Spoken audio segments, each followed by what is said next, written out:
25번째 사도행전 말씀을 함께 나누도록 하겠습니다. 저는 중학교 때 목사가 되려고 마음을 먹었습니다. 그리고 고등학교 때 어떤 목회를 할지 고민을 했었더랬습니다. 저희 교회 담임 목사님을 보니까 하시는 일이 많더라고요. 신방, 설교, 교육, 선교, 봉사. 목사님이 하는 일이 너무 많다 보니 목사가 되기로 마음을 먹었지만 내가 저것 중에 하나만 하면 좋겠다. 좀 꼼수를 썼습니다. 그래서 그 중에 선교하면 좋겠다. 목사가 되어서 선교사가 되면 목사님이 하신 일에 한 자락을 내가 도울 수 있겠다. 그런 생각을 하고 선교사가 돼야 되겠다 하고 다짐을 했고, 고등학교 3학년 때 어느 지역 선교사가 될까를 기도하고 있는 중에 다니엘서 12장 3절을 읽게 됐죠. 지혜 있는 자는 궁창의 빛과 같이 빛날 것이요 많은 사람을 옳은 대로 돌아오게 한 자는 별과 같이 영원토록 빛나리라. 이 말씀을 마음에 받고 많은 사람이 어디 있을까 하고 지도를 펼쳐놓고 보니까 중국 사람이 제일 많더라고요. 그래서 중국 선교사가 되기로 마음먹은 이유는 이 한 구절, 사람 많은 곳 가려고 중국 선교를 꿈꾸게 되었고, 그 고등학교 3학년 때 그래서 모의고사를 치거나 원서를 낼 때 1지망은 중어중문학과, 2지망은 중국어 다음으로 제일 많이 쓰는 언어가 스페인어니까 서반어과, 그래서 1지망 합격했으니까 중어중문학과를 가게 되었고 중국어를 꿈꾼 대로 공부하게 됐습니다. 당시 총회에서 직영으로 이 교육하던 평신도 선교훈련은 LMTC라고 하는 훈련원이 동신교에서 처음 생겼을 때 1기로 대학 1학년 때 거기 가서 선교훈련을 받았고, 중국 생각하면 당장이라도 가슴이 뛰어서 달려가고 싶었고, 그게 제 가슴을 뛰게 하는 부정맥의 첫 번째 원인이었구나 생각을 하게 된 거죠. 또 혹여 중국에서 복음 전하다가 공안들에게 잡혀서 고문당하면 나는 예수를 어떻게 하면 끝까지 부인하지 않을 수 있을까 하면서 못으로 발바닥을 찔러가면서 이건 아닌 것 같다 그렇게 기도하기도 했었습니다. 그리고 천안문 광장에서 목청껏 소리 높여 하나님을 찬양하며 노방전도하는 꿈도 키웠었습니다. 그렇게 해서 신학대학원을 졸업하고 또 대학원을 더 공부를 해서 선교학 석사를 했습니다. THM으로 선교학을 공부하고 오로지 중국만을 바라보았죠. 그래서 램프라고 하는 Language Acquisition Made Practice, 우리가 언어를 어떻게 습득할 수 있을까를 가지고 논문을 쓰기도 했고, 그리고 교회에서 저희 가족을 중국 선교사로 파송을 해 주었습니다. 담임 목사님의 특별 배려로 중국어를 할 줄 아니까 중국 가서 언어 연수할 시간만큼을 영어권에서 공부하는 건 어떻겠느냐 해서 2, 3년의 시간을 허락을 받고 영국에서 또 신학을 공부하도록 배려를 해주셨습니다. 그리고 이제 중국 갈 날이 코앞에 닥쳤을 때 저희 가족에게 청천벽력 같은 소리가 들려왔죠. 우리를 파송해 주신 담임 목사님께서 교회를 사임하시고 서울로 가신다는 겁니다. 저희 가족은 파송교회 담임 목사님의 사임과 동시에 저희 고치가 오리무중이 되었습니다. 느닷없이 한국으로 돌아와야 했고, 한국에 돌아와서 본 저희 가족은 파송한 교회에서 파송했음에도 불구하고 담임 목사님의 사임으로 중국 선교에 대한 모든 프로젝트는 취소가 되었다. 선택할 수 있는 게 없었습니다. 파송교회도 없어졌지만 딱히 사역할 교회조차도 없었고요. 그리고 파송교회를 다시 찾는다고 해도 그 당시에는 파송교회에서 한 2, 3년 섬기면서 성도들과 교류를 가져야 기도 제목도 많이 나눈다고 해서 또 2, 3년의 시간을 보내야 된다라는 것 때문에 개척하는 것 말고는 선교를 할 수 있는 가장 빠른 방법이 없겠다 생각을 했습니다. 그래서 개척을 했습니다. 엠마오 교회를. 그리고 개척 초기에도 수도 없이 중국 갈 생각만 했습니다. 교회를 조금만 키우면 나는 중국 선교하러 가겠다. 그러면서 중국에 대한 마음을 계속 놓지 않고 있었고, 그 마음을 포기할 수 없어서 개척한 지 1년 만에 중국 심천에다가 엠마오 교회를 개척을 해서 1년 동안 2주에 한 번씩 중국을 다녀왔죠. 제 여권에 1년 동안 중국 비자가 12번 찍혔습니다. 그래서 중국을 계속 다니면서 교회를 세웠고, 거기 교회가 한 5, 60여 명 모이고 건강하게 커가는 즈음에 이제 양쪽 교회에서 갈등이 생깁니다. 한국 교회에서는 한 목사 저 사람 중국 가면 안 돌아올까 봐 걱정하고, 중국 교회에서는 안 보내야 하니까 어쨌든 저를 최대한 환대하면서 환영해주고, 이런 이 갈등의 시간을 꼬박 1년을 보내고 체력도 바닥나고 재정도 바닥났습니다. 결단해야 될 시간이 왔죠. 그래서 심천에 있는 60여 명의 성도들과 의논을 해서 이 성도들을 흩어서 가까운 5개 교회로 보내기로 하고 교회 하나를 폐하기로 마음먹었습니다. 목사가 교회를 없앤다고 하는 게 그렇게 쉬운 결정은 아니고 어려운 일이었습니다. 그런데 한국의 대구에 있는 엠마오 교회를 섬기기로 마음을 먹고 심천 엠마오 교회를 폐하고 한국으로 돌아올 때 저의 무능함과 부족함을 뼈저리게 느끼면서 실패감, 좌절감, 또 중국 성도들에게 죄송함을 온몸에 받으면서 한국으로 돌아왔습니다. 당시 비행기표를 심천에서 못 구해서 상해까지 16시간, 14시간 기차 타고 오면서 한시도 쉬지 않고 울었던 기억이 납니다. 마치 아비가 경제 능력이 없어서 자식을 고아원에 시설에 떠넘긴 마음으로 가슴을 찢으면서 울면서 한국으로 돌아왔고요. 그때 한국 오기 바로 직전에 심천에서 마지막으로 한 게 무엇이었냐면 심천 사랑 걷기를 했습니다. 제가 할 줄 아는 게 그거니까. 심천 지도를 잘 몰라서 그냥 중앙을 관통하는 도로를 이른 아침에 출발해서 저녁 늦게까지 30km를 걷고 한국으로 가야겠습니다 하고 그 성도들을 내려놓고 왔습니다. 그리고 한국에 와서 대구에서도 마찬가지로 걸었습니다. 어떻게 살아야 할지, 목회를 어떻게 해야 할지, 도대체 교회가 무엇인지, 나를 향한 하나님 뜻이 무엇인지, 모든 것이 무너졌을 때 그냥 걸었습니다. 걷는 걸음조차도 뭐 그렇게 화려한 걸음이 아니죠. 그런 과정을 거쳐서 오늘의 엠마오 교회에 이르게 된 것을 저와 여러분들이 잘 알게 됩니다. 내일부터 36번째 대구 사랑 걷기도 뭐 그런 걸음입니다. 위대하고 대구를 품고 호기로운 그런 걸음이 아니라 막막하기 때문에 이게 무엇인가 궁금하기 때문에 이 2다리에 몸을 얹고 하나님께 기도하는 거죠. 하나님 인도하심을 구하려고 할 때마다 저는 걸었습니다. 이 걸음을 어디서 배웠느냐? 선교의 아버지라고 하는 윌리엄 캐리가 인도 선교하면서 많은 어려움이 있었겠죠.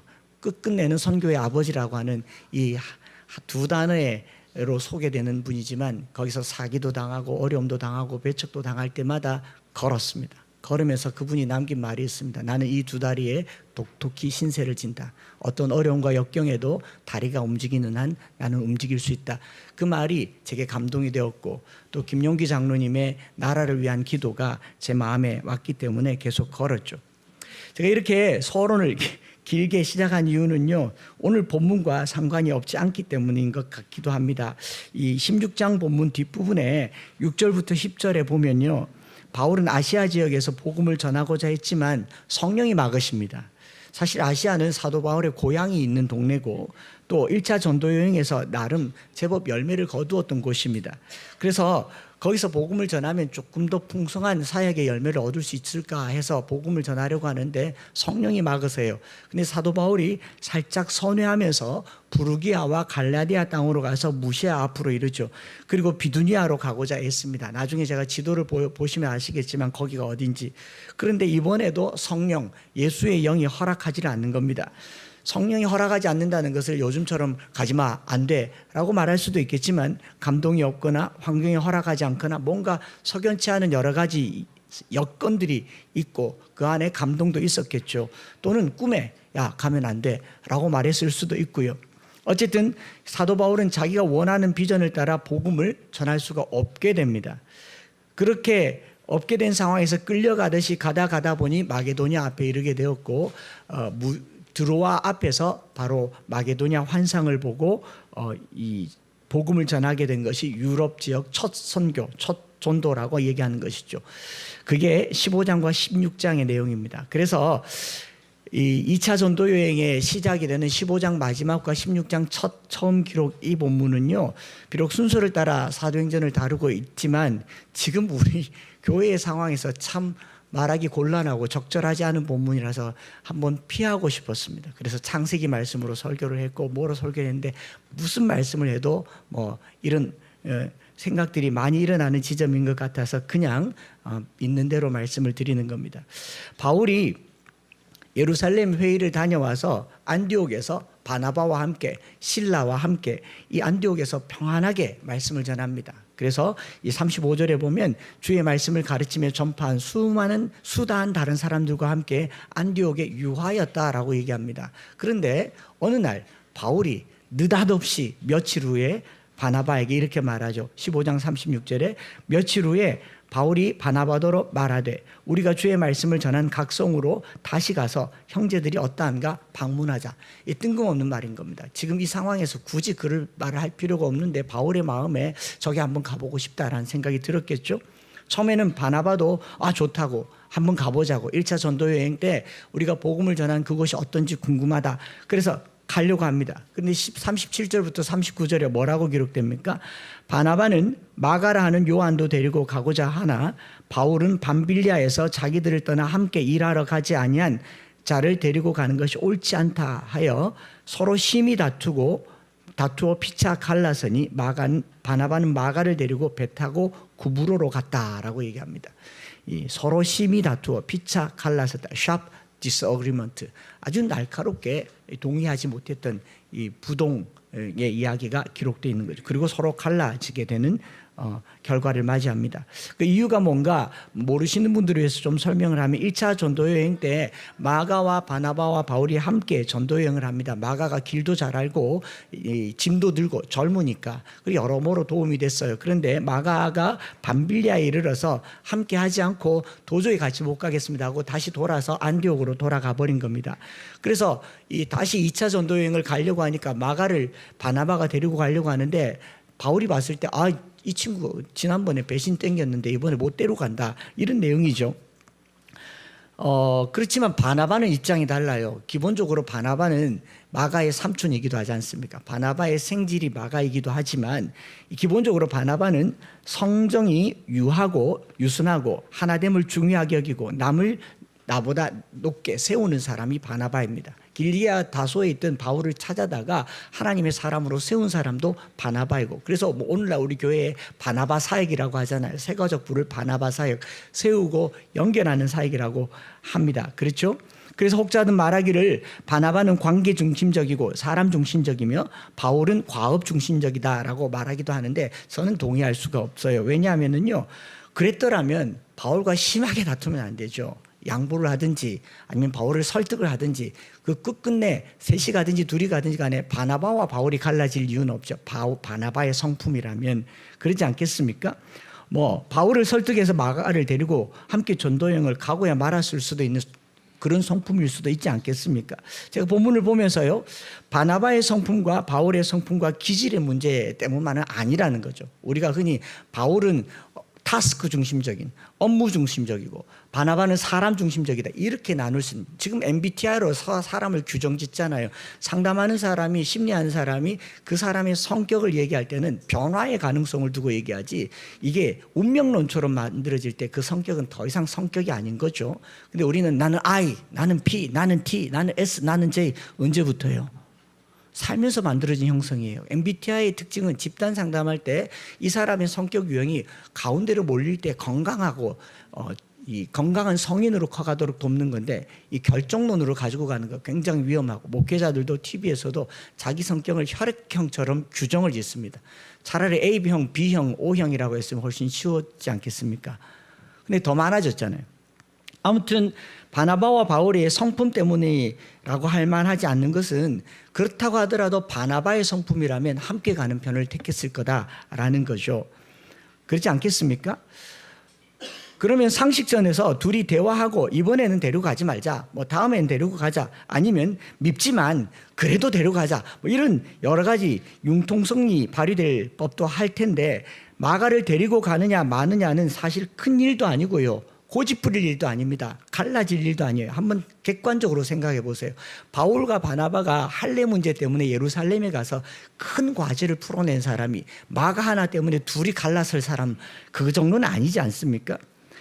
또 16장에 보면 할례를 받지 않아도 된다라고 그렇게 목소리 높여서 갈라디아서에서 5장에 말하던 바울이 16장에 보면 디모데에게 할례를 행해요. 그러니까 바울은 안 된다고 해서 안 될 게 없는 사람은 아니라는 거죠. 나름의 융통성이 있습니다. 바울 서신에 보면 나는 유대인에게는 유대인으로, 바리새인에게는 바리새인으로, 히브리인에게는 히브리인으로, 이방인에게는 이방인에게로 자기를 변모시킬 수 있는 이 여유가 있는 사람이에요. 타협이 가능한 사람이 바울이었다라는 거죠. 그럼에도 불구하고 이 이야기의 결론은 뭐냐면요, 갈라지는 것이었다라는 거 아닙니까?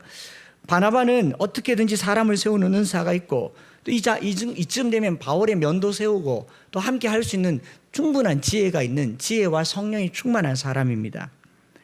뭐 아니면 마가를 불러서 바울 앞에서 야, 너 다음 이번에 돌아갈 거야 말 거야 따끔하게 혼을 내고 각오를 받고, 뭐 또는 바울을 설득해서 어려서 안 그러나 그 마가 어리다, 바울 너 어땠는지 아나? 너 이 사도행전 9장 이전에 너 형편없었잖아. 너도 변화시켜서 사람 되었는데 마가를 그냥 막 가게 하면 안 되지. 뭐 그런 거 아니겠어요? 그래서 충분히 설득할 수 있었을 것 같아요. 그런 이걸 가지고 피차 심하게 다투고 갈라설 정도는 아니다라고 생각을 해보았습니다. 그렇게 본문을 보다 보니까 오늘 이 시대에 뭐 지금 우리의 모습이나 이 시대 교회의 상황이 심각한 갈등에 이르게 되는 것이요, 대부분은 치명적인 문제나 현실 때문은 아니다라는 거죠.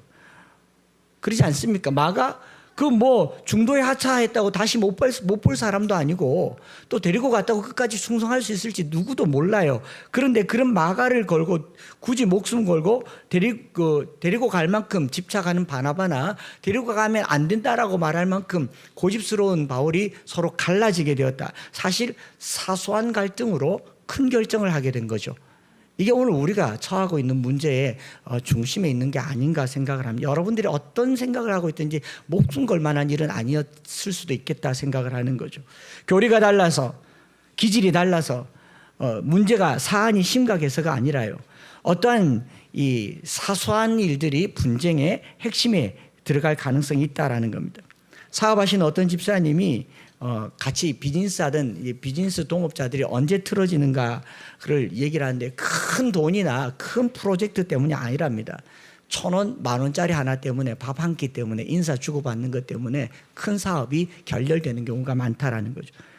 그냥 뭐 인정해줘야 되는데 인정을 안 해줬거나 말 한마디 때문에 큰 일을 그르치는 게 이게 분열과 분쟁의 원인이 된다라는 거죠. 작은 섭섭한 일이 큰 분열이 나타나기도 하고, 이게 사람 사는 사회라고 말하는 것을 이 사업하시는 집사님께 들은 적이 있습니다. 그래서 작은 일에 주의하라고 하죠. 인사하는 거, 또 뭐 생일 챙기는 거, 또 뭐 이렇게 안부 묻는 거, 이런 것들이 큰 일을 이루어가는데 중요한 거라고 얘기를 하는 걸 들은 겁니다. 오늘 우리는 이 말씀 붙들고 이제 갈라섭시다 라고 말하는 게 절대로 아니라는 거 아시죠? 그랬으면 제가 이 본문 가지고 설교 안 했을 겁니다. 자, 이제 우리는 각자의 길로 갑시다 라고 말하는 것도 아닙니다. 다만 어떤 이유에서든지 간에 대체로 작고 미묘한 오해가 큰 갈등의 시작이 된다라면, 이것으로 말미암아 큰 상처를 남기게 된다면 이 작은 것들 조금 생각을 해보자라는 거죠. 우선 크고 작은 문제들이 있었겠지만, 이런 갈등의 상황에서 일어나고 있는 사도행전 15장 39절 이후로부터 16장 10절까지의 기록을 통해서 저는 우리에게 주시는 하나님의 메시지가 있다라고 보고 다시 묵상을 하게 됐습니다. 크고 작은 문제들이 있지만요, 먼저 살펴보게 될 것은 이들이 갈등 때문에 갈라졌는가가 아니다라는 것을 말씀드리고 싶은 거죠. 바울과 바나바는 여전히 이 갈등이 있었고 갈라졌지만, 그들의 갈라짐은 미워서가 아니라 여전히 부르심을 따라가고 있다라는 것을 말씀을 드리고 싶은 겁니다. 복음을 전하고 있는 겁니다. 인간관계나 일의 처리 방식이나 교회의 질서 등 여러 가지 요인이 우리의 감정을 흔들 수는 있지만 부르심에 흔들리지 마시기를 축복합니다. 우리를 하나님의 백성으로, 예수 그리스도의 제자로 부르셔서 우리가 살아가야 할 삶의 방향이 있다면 여러 가지로 흔들 수는 있겠지만 흔들리진 말았으면 좋겠어요.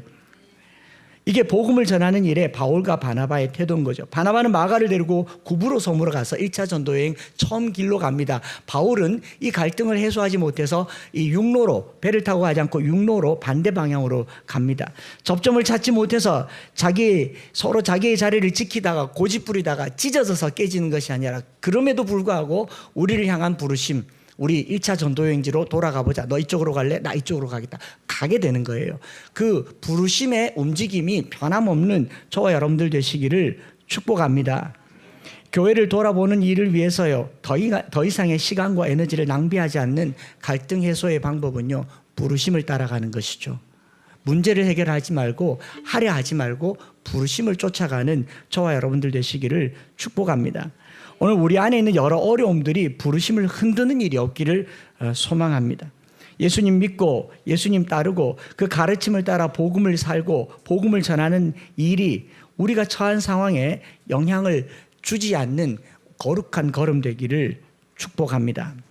저는 저대로, 또 여러분들은 여러분대로 동의가 안 되는 요소들이 있다 할지라도 우리를 부르신 하나님의 부르심은 동일하십니다. 변함이 없으세요.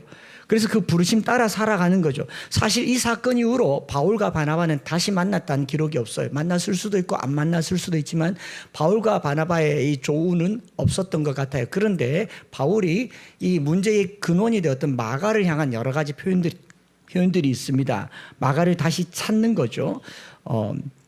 디모데후서 4장 11절에 보면 누가만 나와 함께 있느니라, 네가 올 때에 마가를 데리고 오라. 그가 나의 일에 유익하니라.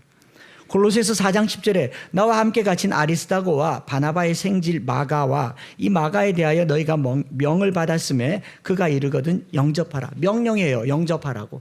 사실 마가 때문에 그렇게 사랑했던 바나바와 찢어졌지만 바울이 마가에 향한 마음은 다르지 않았다라는 거죠. 그리고 이 마가가 마가복음을 기록했습니다. 빌레몬서 1장 24절에도 나의 동역자 마가, 아리스다고, 데마, 누가가 무난하니라. 바울은 여전히 마가를 동역자로 생각하고 있었다라는 겁니다. 부르심을 쫓아가다 보면요, 깨어진 길도 나중에는 다 괜찮아진다. 오랜 시간 안에 우리가 괜찮아지는 거죠. 그래서 오늘 함께 기도할 것은요, 우리의 갈등의 문제를 건들지 말고요, 부르심을 건드립시다. 부르심을 따라가십시다.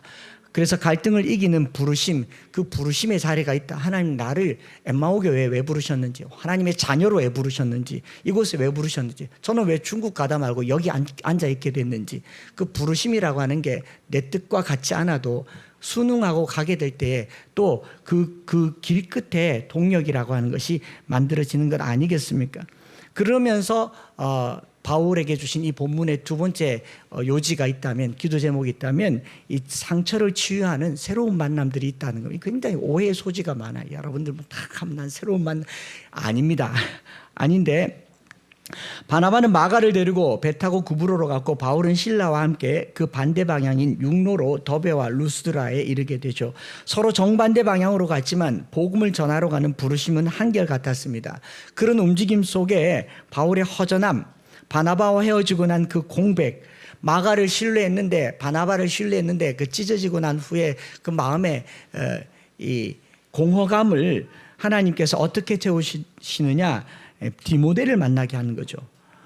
1차 전도여행 때 바울이 복음 전했던 그곳에 디모데가 있게 되므로 바울과 디모데의 관계는 우리가 잘 아는 대로 아버지와 아들 같은 관계이고, 또 바울은 이후로 디모데에게 많은 사역을 공유하고 위임하는 동력자로 자리 잡게 되지 않습니까? 어떤 만남은요, 부르심을 따라 서로 다른 길을 걷게 하는 만남도 있어요. 가다 보면 다른 길을 갈 수도 있습니다. 또 어떤 만남은 부르심을 따라 위로가 되는 만남이 있을 수도 있습니다. 중요한 것은 만남이 아니라 그 부르심 속에서 주님의 위로를 경험할 수 있기를 축복합니다. 우리가 천국 끝까지 함께 갈 수 있을지는 모르잖아요.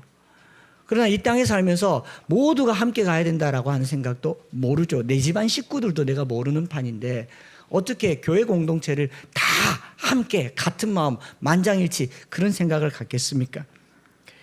그래서 오늘 우리가 만남, 함께함에 집중하지 말고요, 부르심을 따라서 만남과 헤어짐이 자유로울 때 그것이 하나님의 위로로 나타나기를 축복합니다. 더 깊게 묵상하면 오해가 될 것 같아서 말하지 않겠습니다. 제가 말하려고 하는 건 이 부분이 아니에요. 첫 번째, 두 번째 이 내용은 그냥 바울의 이야기를 듣고 제가 예전 10년 전에 했던 설교를 보니까 여백에 있는 헤어짐을 하라 뭐 이렇게 썼더라고요. 그 말조차도 제가 조심스러워서 우리와 상관이 있어서 더 말을 하지 않으려고 합니다. 세 번째, 이 이야기를 하려고 하는 겁니다. 우리가 부르심을 따라간다고 한다면 부르심이라고 하는 것을 향하여서 부단하게 노력하는 저와 여러분 되시기 바랍니다. 사도 바울을 향한 부르심을 이렇게 쭉 보면요, 마게도냐로 가기 전까지 바울의 행적을 보면서 우리 지난 수요일 날 말씀 모임을 하는데 이 처음 오신 서울에서 온 어떤 선교단체의 간사님이 한마디씩 쭉 하는데 이렇게 말하더라고요. 이 바울의 이 본문에 동사가 많네요, 움직임이 많네요, 이렇게 말하는데 그 말이 일주일 내에 제 마음에 이렇게 아로새겨져서 본문을 여러 번 보게 된 겁니다.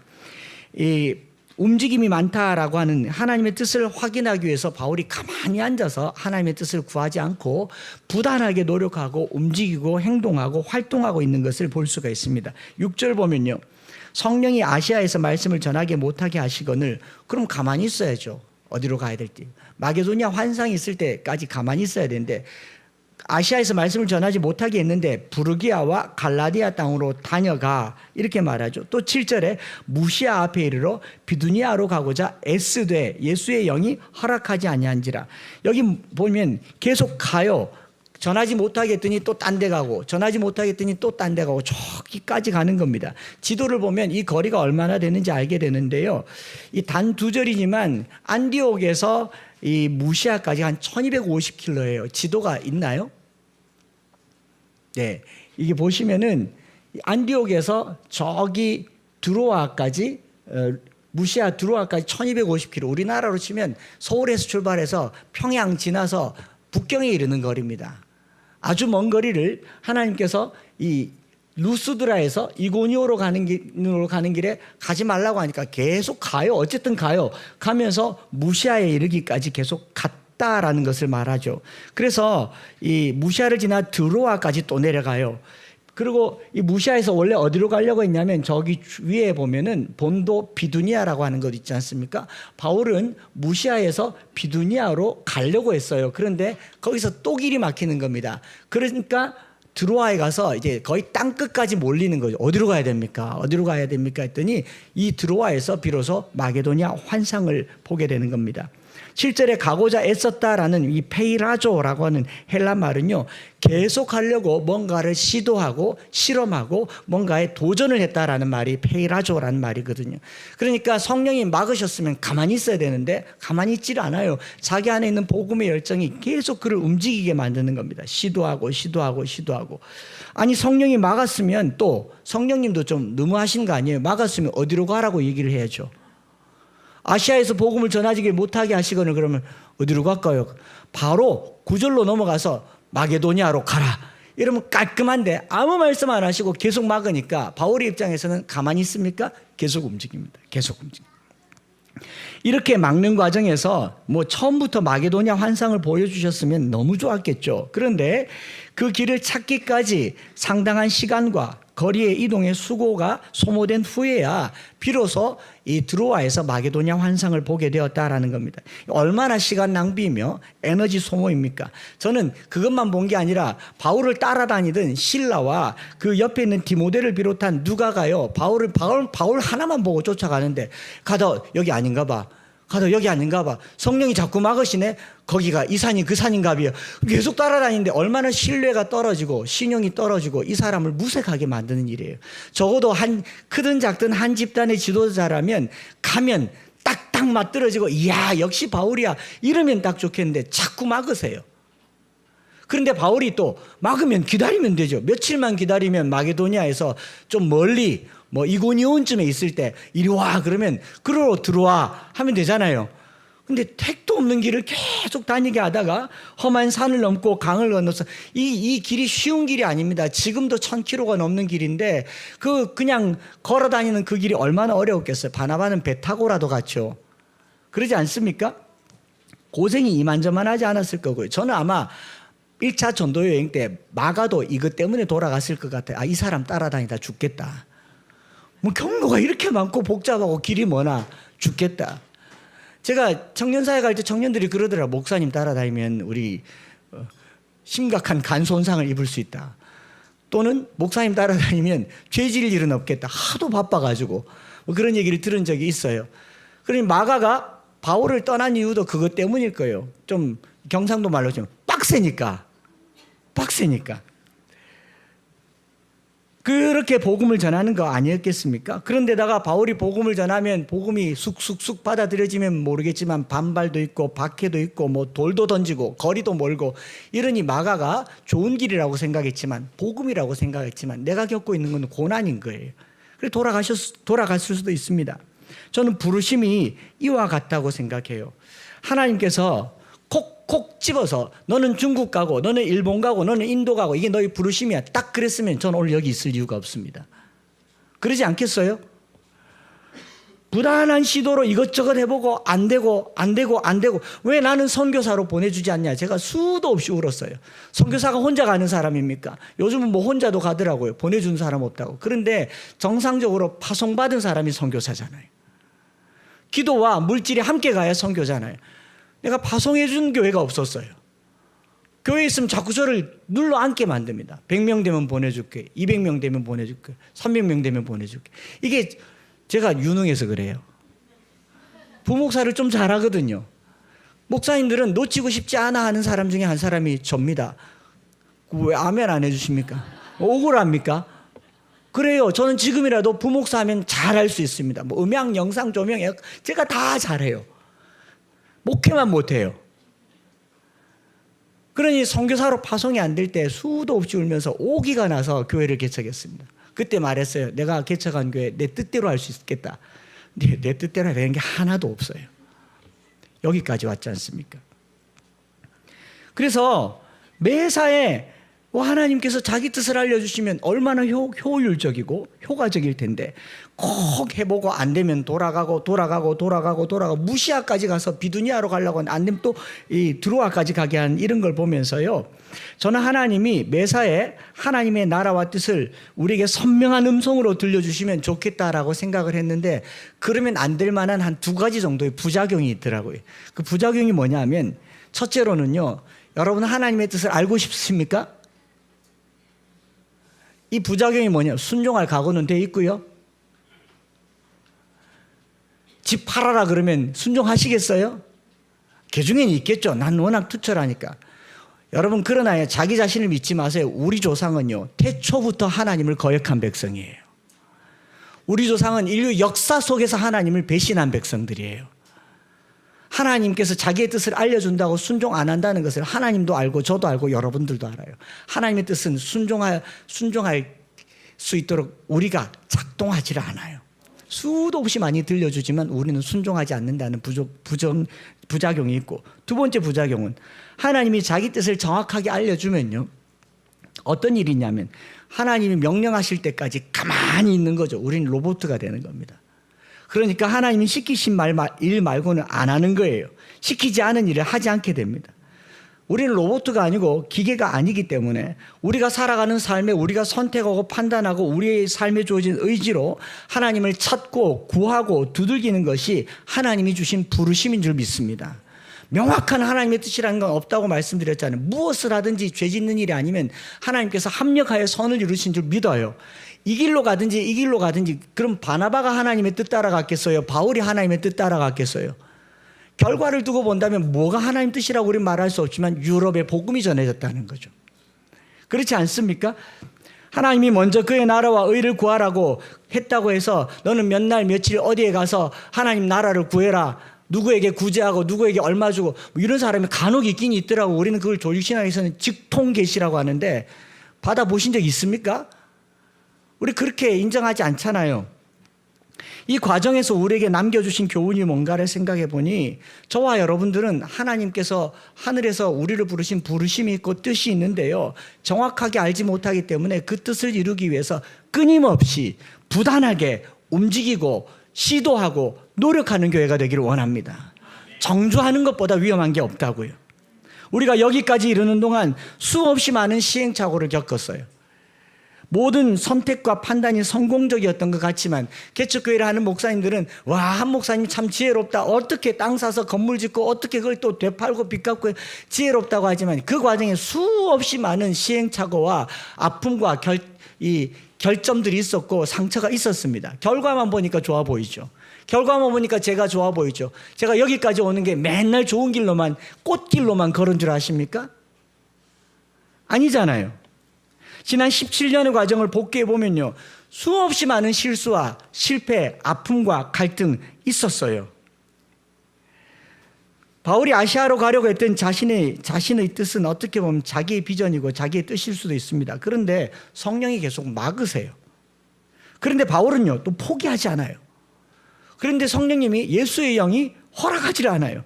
그럼 가만히 좀 있으면 되는데, 그럼에도 불구하고 무시아를 지나 드로아에까지 이르러 거의 벼랑 끝에 이르러서야 마게도냐 환상을 보게 되는 거잖아요. 사실 우리가 너무 잘 아는 이 환상은 어느 날 가만히 앉아서 기도하던 바울에게 하나님께서 하늘 문을 열어서 보여준 게 아니고 열심히 뭔가를 위해서 달려가던 중에 하나님께서 보여주신 거고, 저는 이 엠마오교회가 여기 이르는 것도 제가 원래 좀 부지런합니다. 잠이 적어서 적은 게 아니고 저는 어릴 적부터 원 없이 잠자는 게 꿈이었어요. 어릴 적에 모교회 권사님 장례식, 전도사님 하시다가 은퇴하고 권사님 하신 분 장례식 갔는데 그 장례를 집례하던 목사님께서 우리 전도사님 늘 잠 좀 발 뻗고 잤으면 좋겠다. 새벽으로 저녁으로 기도하면서 원 없이 잠잤으면 좋겠다. 그 말을 고등학교 때 듣고 너무 공감이 갔어요. 새벽에 신문을 돌려야 하고 저녁에 공부를 해야 하며 하루를 살아야 하는 저에게는 새벽에 안 일어나면 안 되는 삶의 숙제가 있었기 때문에 일어났고, 그게 오늘 새벽 기도나 신앙생활에 여러 가지 이유가 되지 않았겠습니까? 누군들 뭐 잠이 없어서 부지런하겠어요? 누군 잠이 없어서 새벽 기도를 나오겠어요? 이번에 보니까 다들 잘 나오시대요. 마음 먹으면 할 수 있는 걸 왜 이제까지 안 하셨습니까? 작정하면 할 수 있는 걸 왜 이제까지 안 하셨냐고요. 부끄러운 줄 아세요. 우리가 하나님 앞에 아무것도 하지 않으려고 하고 아무것도 하지 않았기 때문에 아무 일도 일어나지 않는 겁니다. 이 마게도냐 환상이요, 부단히 노력하고 부르심을 따라 살아가려고 하는 삶의 과정에서 하나님의 이끄심을 보게 된다라는 겁니다. 하나님의 이끄심대로 사는 거예요.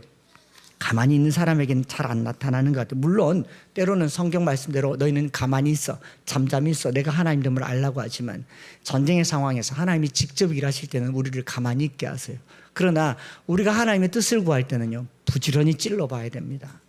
감자 하나 삶아도요, 그냥 꺼내 먹지 않습니다. 찔러보고 먹지. 아닌가요? 찔러봐야 먹습니다. 마가의 문제로 바나바와 갈라지게 된 것은 상당히 감정적이고 미숙한 판단이었을 수 있습니다. 또 성령이 막으시는데 굳이 아시아로 가려고 애쓰는 바울의 태도도 고집불통일 수 있습니다. 두 단어죠. 미숙하고 고집불통이었던 사도 바울. 그럼에도 불구하고 이 미숙하고 고집스러운 사도들의 움직임 속에서 여러분, 유럽 선교가 시작됐습니다. 유럽에 복음이 전해졌어요. 유럽 지역에 복음이 전해진 후 2000년이라는 시간 속에 세계 기독교 역사는 50% 이상이 기독교 역사가 됐어요. 세계사가 기독교 역사가 됐어요. 바울의 이 미숙하고 고집불통인 걸음 때문에. 분열, 갈등, 갈라짐 속에서 새로운 만남을 준비하기도 하고 끊임없이 뭔가를 하려고 하나님 앞에 시도하고 노력했다는 과정에서 저는 여기에 하나님의 인도하심이 있다고 믿습니다. 다음 주부터 계속 보겠지만요, 여러분, 바울이 마게도냐 갔다고 해서 거기가 하나님 뜻대로 살아간다고 해서 결코 평탄하지 않았습니다. 더 심각한 반대와 더 심각한 고난과 박해를 당하게 됩니다. 그러지 않습니까? 그럼에도 불구하고 여전히 고난이고 고생인 사도 바울, 이 한 사람의 환상 때문에 유럽 선교는 세계 역사의 토대가 됐다는 것을 생각해 보시면서요, 오늘 우리가 어떤 선택을 하고 어떤 판단을 할 때에 갈등이 있을 수 있습니다. 뭐 공동회의 결정이면 다 따른다. 여러분, 그 굉장한 착각이에요. 공동회를 여는 게 당회입니다. 그리고 당회장이 허락이 없으면 공동회도 안 열리고요. 공동회 새로 열 수도 있어요. 새로 반대할 수도 있고 새로 열 수도 있어요. 우리가 대한예수교 장로회라고요. 장로회의 권위 그런 겁니다. 여러분, 모르니까 설명을 하면 그런 거예요. 그리고 준비위원회를 구성해서 이전하자라고 했을 때 그 준비위원회를 구성하자는 건에 대한 투표였고, 공동회의는 성도들 다수의 의견을 모은 것이고, 우리 교회 정관에도 대한예수교 장로회 헌법에도 공동회의는 연말 결산 예산, 또 이 위임 목사 청빙, 그리고 임직원 직원들을 세울 때, 그리고 일반 안건에 대해서 여론을 수렴하는 정도로 쓰는 겁니다. 최고 의결기관이 아닙니다. 그걸 가지고 계속 고집 부리다가 감정이 다 상해버렸습니다. 이제 우리는 뭘 해야 되는가? 이거 풀려고 하지 마시고요, 나를 향한 하나님의 부르심을 찾으세요. 엠마오 교회로 여러분들을 하나님께서 보내셨을 때 그 부르심이 뭔지를 찾으세요. 여기 와서 신앙생활할 때 이 교회 하나 붙들려고 온 거 아닌 줄 믿습니다. 은혜를 받고 은혜를 누리고 은혜를 위하여 온다면 그 부르심을 따라가시는 저와 여러분들 되시기를 축복합니다. 이게 목숨 걸 만큼 중요한 일이 아니잖아요. 서로 갈라질 만큼 심각한 일이 아니잖아요. 그럼에도 불구하고 거기 안에서 일어나는 것은 대부분은 감정의 문제인 것 같았습니다. 갑작스러운 교회 이전 결정과 그 결정을 향한 성도의 협조가 순탄치 않았지만 당회는 결의사항을 진행하려고 하고 있고, 그 과정에서 많은 사람들이 다쳤습니다. 이제 말씀드립니다. 미안하고 죄송하고 정말 송구합니다. 충분히 설명하지 못했고 충분히 설득하지 못했던 것 죄송합니다. 사도 바울이 느닷없이 저기로 가자고 말한 것처럼 뜬금없는 이야기를 던져서 죄송합니다. 굳이 변명을 하자면 몇 년 전부터 아래층으로 내려가려고 애를 썼고, 우리가 작년부터 말씀드렸잖아요. 다음 세대를 위해서도 열심히 살아야 되지만 노부모님들을 위해서도 우리가 부모를 공경하고 경외하는 것이 하나님 뜻이라고 여러 번 말씀을 드렸고, 적어도 이 교회에 기도를 많이 하시는 분들은 무릎이 이미 다 손상되신 분들입니다. 여러 가지 것들로 변명할 수 있지만 그것 차치하고 죄송하고 미안합니다. 당연히 그 결정대로 따라갈 것이고, 또 서로의 선택과 길이 틀렸다 할지라도 여러분 낙심하지 말고 원망하지 말고 각자에게 주신 부르심을 따라가시기를 소망합니다. 17년 전부터 대구를 걸었어요. 하염없이 이 길을 걸었습니다. 터벅터벅 걸었습니다. 하나님 어디로 가야 하며 무엇을 해야 하며 내가 어떻게 살아야 할지 몰랐기 때문에 걸었습니다. 동력자도 없었기 때문에 걸었습니다. 그렇게 생긴 이름이 엠마오 교회입니다. 제가 한 10번 정도 질문을 받아서 왜 엠마오 교회냐고. 엠마오라는 이름 자체가 별로 없어요. 이름 자체가 외롭잖아요. 둘밖에 걷지 않고 길에 있고. 그 길로 지금까지 35바퀴를 돌았습니다. 여러분, 많이 걸어서 쉬어 본 적은 없습니다. 오래 걸었기 때문에 눈에 선한 걸음도 없었습니다. 교회도 그랬습니다. 호기롭게 대구를 품은 위대한 걸음 같지만 남들이 보면 참 한 목사님이 있어서 대구가 안심이다라고 하지만 결코 그렇지 않았습니다. 걸을 때 단 한 번도 제 마음이 어렵지 않은 적이 없었습니다. 제가 얼마나 건강하길래, 얼마나 제자리가 튼튼하고 제 심장이 얼마나 좋길래 이걸 주님 오실 때까지 걷겠다고 했겠습니까? 처음 걸을 때 불렀던 찬양이 충원탑에서 걸었기 때문에 이번에도 충원탑에서 걸으려고 하고, 그때 그 충원탑 꼭대기에 올라가서 불렀던 찬양이 이 찬양이어서 오늘 이 찬양으로 같이 기도하려고 합니다. 주님 다시 오실 때까지 나는 이 길을 가리라. 나의 가는 이 길 끝에서 나는 주님을 보리라. 내 사모하는 주님 영광의 왕이시라. 전 여러분들과 이 땅에서 복락을 누리려고 목회하는 게 아니에요. 여러분들과 사랑하면서 평안하게 지내려고 목회하는 거 아니에요. 이 엠마오 교회가 여기 있다면 개척할 때 그 임종구 목사님 말씀처럼 저 많은 교회 중에 어느 한 교회가 아니라 하나님께서 특별하게 이유가 있어서, 꼭 이유가 있어서 세운 그 교회가 되려고 여기까지 달려온 겁니다. 끊임없이 갱신되는 교회라고 했죠. 우리 갱신할 겁니다. 뜯어 고칠 거예요. 미안한 이야기지만 만약 이사 가게 되면 등록카드 다 새로 받을 겁니다. 여러분들 이 이사 가게 되면 안 오셔도 상관없지만 새롭게 할 겁니다. 모두가 다 새 가족이 될 겁니다. 모두가 다 개척 멤버가 될 겁니다. 그 기회를 여러분들에게 드리는 거예요. 이제는 부탁드려요. 같이 걷자. 같이 가자라고 말할 용기도 없습니다. 저는 초라하고 너덜너덜합니다. 미안하고 미숙하고 그리고 고집불통입니다. 8월 한 달 안식하고 9월에 제가 내린 거취의 결정은 이사를 가는 것이고 또 당회원들도 함께 가는 것이고, 이제 여러분들의 마지막 결단만 촉구합니다. 나흘 동안 걸을 때 여러분들이 함께 기도해 주세요. 특세가 끝나고 당회는 결정대로 하려고 했지만 그래도 한 번의 시간을 더 두자고 한 번 더 걸어보고 결정하자고 했습니다. 하나님께서 또 모르죠. 무시하러 가려고 했는데, 비두니하러 가려고 했는데 막으시고 들어와러 갔는데, 제가 그날 이후로 아직까지 한 번도 그쪽이랑 연락한 적이 없는데, 걷고 나서 갔는데 이미 팔렸을 수도 있고 이 길이 아닐 수도 있고, 그렇지만 여기는 안 할 겁니다. 다시 광야로 가든지 천막으로 가든지 내려갈 겁니다. 길을 모르면요, 찾아서 가면 됩니다. 길을 잃어버리면 물어서 가면 돼요. 그러나 목적지가 없으면요, 난감합니다. 우리 교회가 목적지 없는 그냥 좋은 교회가 안 되기를 바랍니다. 다시 한번 간곡하게 부탁드려요. 비록 실패한 것 같은 선택일 수 있습니다. 여러분, 제가 여러분들에게 예고합니다. 이것 때문에 극심한 고생을 할 수가 있어요. 마가처럼 돌아갈 수도 있고 죽을 고생을 할 수도 있습니다. 더 가난해질 겁니다. 더 많은 빚더미 위에 올라가 앉을 겁니다. 더 고통스럽고 고생스러울 겁니다. 우리 자녀들은 더 힘든 교회 출석에 어려움을 겪어야 될 수도 있습니다. 그러나 하나님께서 이 과정을 통해서 마게도냐의 환상을 보여주시기를 기대합니다. 이 과정을 통해서 다음 세대를 향한 꿈이 어떻게든 펼쳐지는 하나의 환상이 될 수 있기를 바랍니다. 우리 모두가 부르기아와 갈라디아 땅으로 다녀가 무시아 앞에서 그리고 드로아까지 끊임없이 함께 걸어주시기를 우리 주 예수 그리스도 이름으로 부탁을 드립니다. 찬양 드리면서 기도하겠습니다.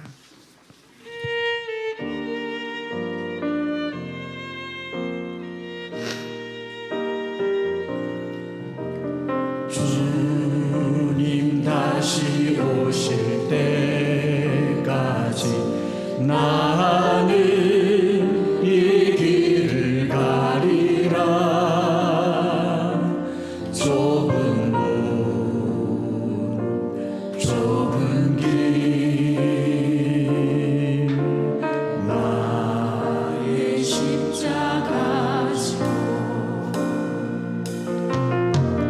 나의 가는 이 길 끝에서 나는 주님을 보리라. 영광의 내 주님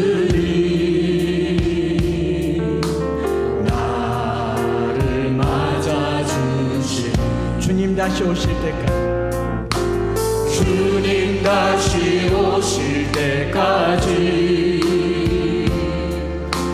나는 일어나 달려가리라. 주의 영광 온 땅 덮을 때 나는 일어나 노래하리. 내 사모하는 주님 온 세상 구주시라. 내 사모하는 주님 영광의 왕이시라. 내 사모하는 주님, 내 사모하는 주님 온 세상 구주시라. 온 세상 구주시라. 내 사모하는 주님 영광의 왕이시라. 이 시간에 말씀 붙들고 기도합시다. 뭐가 됐든지 간에 부르심 따라 사는 거, 아무도 서로를 원망할 이유 없고 원망할 필요가 없어요. 어디로 가든지 부르심 따라가잖아요. 거기 아쉬워하지도 미련을 갖지도 않겠습니다. 미워해서도 안 될 일이고. 그러나 그 부르심이 어떤 부르심이 되었든 저는 최선을 다해서 여러분들에게 부탁을 드립니다. 같이 가면 좋겠습니다. 그러나 그렇지 아니할지라도 우리가 이 길에 또 다른 시도를 할 겁니다. 머물러 있지는 않을 겁니다. 그러니 함께 하기를 원하는 마음으로 하나님, 이 교회를 향한 부르심이 어디 있든지 간에 하나님의 뜻이 이루어지게 하여 주시옵소서. 인간의 뜻과 계획이 아니라 하나님의 뜻이 이루어지게 하여 주옵소서. 한 창수 안철수 목사가 이끌어가는 게 엉터리일 수 있어요. 비두니아로 가려고 하는데 막히잖아요.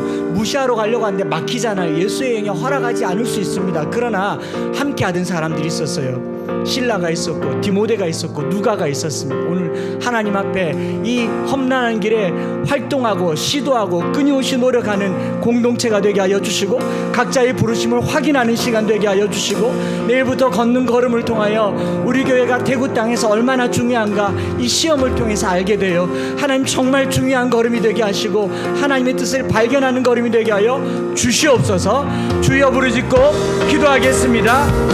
주여, 살아계신 아버지 하나님, 오늘 성령께서 우리 가운데 어떤 걸음을 인도하시든지 간에 우리가 알지 못하기 때문에 이것도 하고 저것도 하고 이리도 가보고 저리도 가보지만 우리는 좁은 길로 가고 좁은 문으로 들어가며 험난한 길로 갈지라도 하나님 함께하여 주시고, 마게도냐가 편한 길은 아닐지라도 주님 함께하여 주시고, 고난과 가난과 아버지 고통이 실지라도 주님 부르심이라면 그 길을 가게 하여 주시고, 우리가 수고자간 일에 상함이 있다면 주님 만져주셔서 부르심으로 상함을 극복하게 하시고, 또 만남을 통하여 상함이 극복되어지는 그런 은혜의 교회 될 수 있도록 축복하여 주시옵소서. 하나님, 오늘 우리가 주님 앞에서 주님의 뜻을 구하며 36번째 대구 사랑걷기를 걷습니다. 터벅터벅 걷는 걸음이지만, 낙심하여 걷는 걸음이지만 이 땅을 향한 하나님의 마음이 변하지 않음을, 여전히 뜨겁고 열정으로 가득 찬 것을 보게 하여 주시고, 주를 위하여 살아가는 우리 모두가 될 수 있도록, 주의 영광을 위하여 살아가는, 하나님의 나라를 위하여 살아가는 우리 모두가 되게 하여 주시옵소서. 살아계신 하나님 아버지, 사도행전 15장 16장의 말씀을 통하여 2차 전도여행 유럽의 첫 발을 딛게 되는 그 배경을 살펴보았습니다. 참 불편하고 갈라지고 상함이 있고, 근데 가는 것도 막히고 하는 일도 되지 않고 성령님조차도 막으시는 것 같지만, 그 마지막에 뚫렸던 한 곳이 바로 마게도니아였다면, 하나님 우리의 이 상함을 안고 막힌 길을 뚫고 주님 앞에 서게 하여 주옵소서. 주님이 인도하시는 걸음들이 되게 하여 주시옵소서. 하나님, 지난 35번의 걸음을 통하여서 대구를 떠날 수 없게 되어버렸습니다. 다른 지역은 생각도 못하게 되어버렸습니다. 걸은 걸음이 아까워서, 걸은 걸음이 헛되지 않게 하려고 다시 걸으려고 합니다. 그 걸음을 엠마오 교회에 주셔서 감사합니다.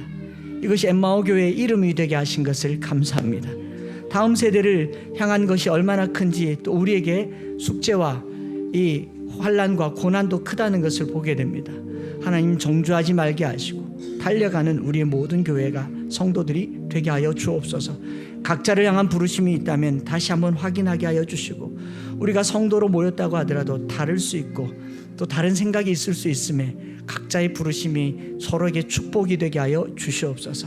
주님 앞에 예물을 구별하여 드렸습니다. 우리의 작은 정성도 크게 받으신 하나님, 이 땅에 어려운 시기를 보내고 있습니다. 우리가 어렵다고 하지만 이 어려움이 탐욕의 재물되지 않게 하여 주시고, 내 물욕의 재물이 핑계가 되지 않게 하시고, 주님 앞에 더 경건함과 거룩함으로 구별하여 드리는 예물들이 되게 하여 주시옵소서. 오늘 하루를 주께 맡겨드리며 구주 예수 그리스도의 크신 은혜와 아버지 하나님의 변함없으신 사랑하심과 성령 하나님 위로교통 충만 역사하심이 오늘 주님 앞에 말씀 붙들고 각자의 부르심을 따라 살아가기를 소망하는, 또 막힐지라도 끊임없이 시도하고 노력하고 하나님 앞에 우리의 삶을 최선을 다해 살아드리기를 소망하는 모든 성도들 위해 이제로부터 영원토록 함께 있을지어다. 아멘.